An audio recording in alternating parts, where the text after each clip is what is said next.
Homicide 2. Involuntary manslaughter. Having looked at murder and voluntary manslaughter, in this tutorial I'd like to speak to you about the offences of involuntary manslaughter. There are 3 types of involuntary manslaughter which can be committed by an individual. All 3 offences are indictable only and contrary to common law. On conviction, they are subject to a maximum sentence of life imprisonment.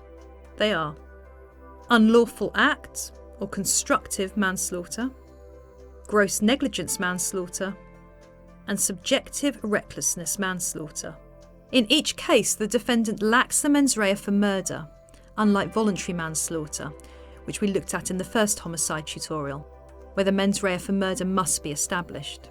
So it may be considered that defendants who are convicted of involuntary manslaughter are less culpable.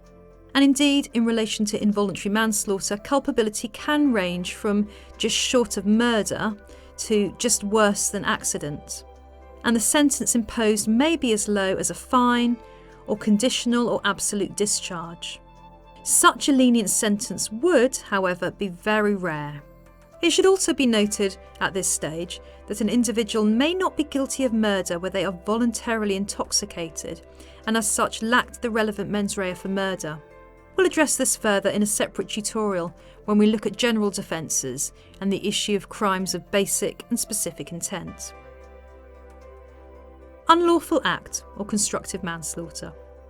The elements of Unlawful Act manslaughter, often referred to as constructive manslaughter, are: the defendant must do an unlawful act, the act must be performed intentionally, the act must be dangerous in the eyes of a reasonable person, and the act must cause death. Let's now look at each element in turn.